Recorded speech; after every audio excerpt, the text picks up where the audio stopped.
Sir, I found your diary. A child helped a billionaire find his family. Manhattan in December 2024 buzzed like the engine of an old taxi. The streets sparkled with Christmas lights, but the cold Hudson wind chilled to the bone. Jamal Wilson, a 12-year-old kid from the Bronx, with dark skin and quick eyes, pushed through the crowd on Fifth Avenue. In his hands, a coffee tray, a backpack with a torn strap hung on his shoulder, and sneakers worn to holes, squelched in puddles. He worked as a courier at Crawford Capital, a fancy firm where everything smelled of money, from leather chairs to the boss's cologne. For Jamal, a kid from a neighborhood where half the houses stood with boarded windows, it was another world. He hustled, joked with other couriers who slapped his shoulder. "Kid, you'll outdo everyone." But clients in $1,000 suits looked at him like trash someone forgot to take out. "Hey kid, my latte's no sugar, got it?" A manager muttered, poking at his phone, not even glancing at Jamal. He nodded, swallowing a jab in his chest. He was used to it.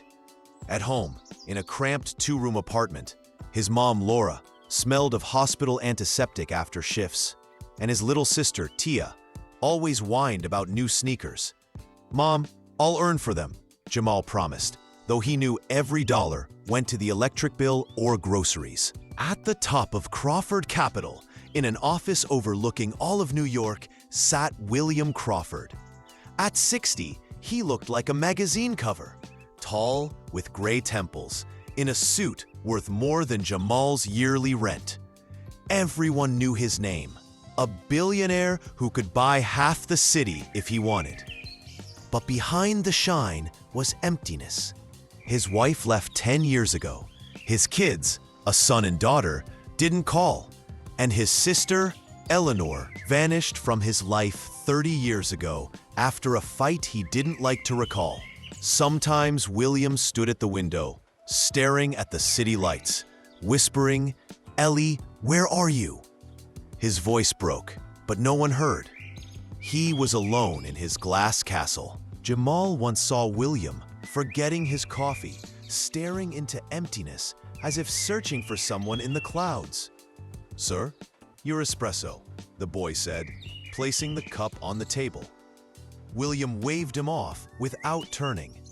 That look, longing in a rich man's eyes, hooked Jamal. He knew what it was to feel empty inside. His dad left when he was 5, leaving only an old baseball cap Jamal kept under his pillow like a talisman. At school, Miss Elizabeth Carter, a literature teacher with bright scarves worn as if defying the gray school walls, kept Jamal going. Nearing 50, her eyes burned like a girl's. "Jamal, you're a star, got it?"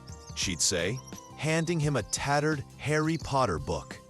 "Don't let the world choke you." She saw him reach for knowledge despite the taunts of boys who mocked his smart answers in class. But not everyone was like Miss Carter. Richard Blake, a manager at Crawford Capital, with slicked back hair and a constant smirk, couldn't stand Jamal. "What's this kid doing here?" he hissed as Jamal passed with a tray. "He's out of place in an office."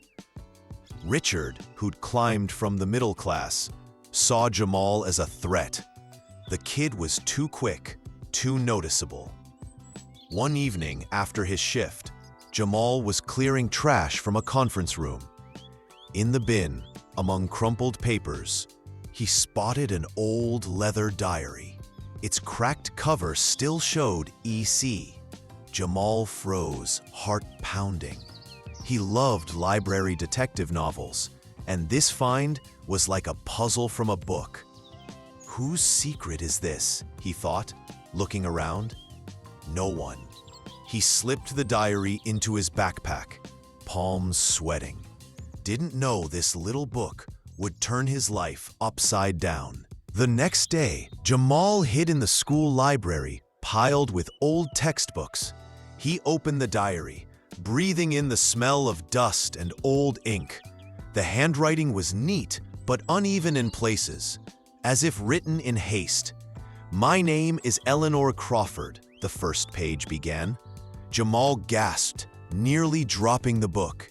He read how Eleanor dreamed of being an artist, drew sunsets and passers-by's faces, and fought with her brother William. "You're wasting your life on nonsense," she wrote, his words. The last entry cut off. "I'm leaving. He won't forgive. I'll start over." Jamal closed the diary, heart racing. "This is Mr. Crawford's sister. I've got to give it to him." After school, he rushed to the office, clutching his backpack. In the elevator, he rehearsed words, but when he knocked on William's door, his voice shook. "Sir?" he called. William stood at the window, phone in hand, face tired. "What do you want, kid?" he grumbled, not turning. Jamal swallowed. I found your diary, sir," he blurted, holding out the book. William frowned. "What diary? Don't talk nonsense." But seeing EC, he froze. His hand trembled as he took it. "Where'd you get this?" His voice was sharp, almost angry. Jamal stepped back. "In the trash, sir. In the conference room. I thought it was important." William gripped the diary, fingers whitening. "Get out," he barked. Jamal fled, cheeks burning. "Did I screw up?" he thought, riding the elevator down. But William, alone, collapsed into his chair. He opened the diary, fingers trembling. "Ellie," he whispered. Memories flooded. Their Connecticut childhood, building stick forts with his sister, her drawing his face with charcoal, laughing, and that 80s fight when he, young and cocky, yelled, "Your paintings are a family disgrace." She left, slamming the door, and he didn't stop her. Now, turning pages, tears burned his eyes. "I was a fool," he muttered, covering his face. Richard Blake, noticing Jamal heading to the boss's office, sensed a chance. "That kid was snooping," he told the break room, spreading rumors. "I saw him take something." He stormed to William, feigning outrage. "You trust this kid? He was in your office. He's plotting something." William, still holding the diary, waved him off. "Not now, Richard." But a thought stuck. What if he's right? Jamal told Miss Carter about the diary after class. She took off her glasses, frowning. "Jamal, this is serious. You're meddling in someone's life." But seeing his burning eyes, she softened. "If it's Crawford's sister, you could do good, but be careful." She opened her laptop and found an article about Eliza Clark, a Vermont artist. Her paintings, bright with a touch of sadness, matched Eleanor's descriptions. Maybe it's her. Miss Carter's voice shook with excitement. Jamal nodded, hope sparking inside. That evening, cleaning the office, Jamal saw Marge, a janitor with gray hair and tired eyes. She stared at the diary he'd left on a table. "Eleanor was kind to me," she murmured, thinking she was alone. Jamal froze. "You knew her?" he asked, stepping closer. Marge flinched, but nodded. "She was special." She pushed her card away. Jamal realized Marge was a key to the mystery. The diary became their bond, a worn book full of pain and hope. Jamal didn't back down, though fear ate at him. "What if Crawford fires me?" he thought, walking through the rainy Bronx. Wet sneakers squelched, but one thought spun. "I can help." At home, their cramped apartment smelled of mom's soup. Tia drew with markers, singing a TikTok song. "Mom, I found the boss's sister's diary," Jamal said when Laura returned from her shift. She rubbed her temples, weary. "Son, don't mess with the rich. They don't like us." Jamal shook his head stubbornly. "I have to, Mom. It's important." At school, he hid in the computer lab while the teacher was at lunch. On a Vermont gallery site, he found an article. Eliza Clark, an artist, died in 2020. Comments mentioned her daughter, Lily, in Boston. Jamal printed the page, heart pounding. "It's her," he whispered, clutching the paper. In the office, he waited until William was alone. "Sir, I found something," he said, handing the printout. William, at his desk flipping through the diary, looked gray as New York's sky. "What now?" he grumbled. Jamal took a breath. "Eliza Clark might be your sister. She lived in Vermont, and she has a daughter, Lily, in Boston." William froze, eyes widening. "My sister, dead?" His voice broke. Jamal shook his head. "Not sure, sir, but Lily's alive. We can find her." William stared at the boy, then huffed. "You don't give up, do you?" Warmth flickered in his voice for the first time. But Richard Blake didn't sleep. He caught Jamal in a hallway. "What, a spy?" he hissed, looming. "Digging in trash, now cozying up to the boss?" Jamal clenched his teeth. "I just want to help." Richard sneered. "Help? You're nobody, kid." He spread rumors to managers. "Wilson stole something. I saw him snooping." The gossip reached the board. Mr. Henderson, the chairman, summoned William. "Your courier's a problem," he said, tapping his fingers. "Fire him, or it'll end badly." Torn between the diary and duty, William told Jamal, "Don't meddle, kid. This isn't yours." Jamal, in the hallway, clenched his fists. "It's not for me, sir. For your sister," he said, locking eyes. At home, Laura hugged him. "You're brave, son. Be careful." Jamal nodded, but his chest burned. He felt he had to finish this. Miss Carter helped contact a Vermont library. A week later, they sent Eliza Clark's letters. One said, "I miss my brother, but he won't forgive." Jamal showed Miss Carter, his eyes shining. "We'll find Lily," she smiled but warned. "Blake won't stop. Be smarter than him." Marge, cleaning an office, caught Jamal with printouts. "Looking for Eleanor?" she asked, her voice soft as a breeze. Jamal nodded.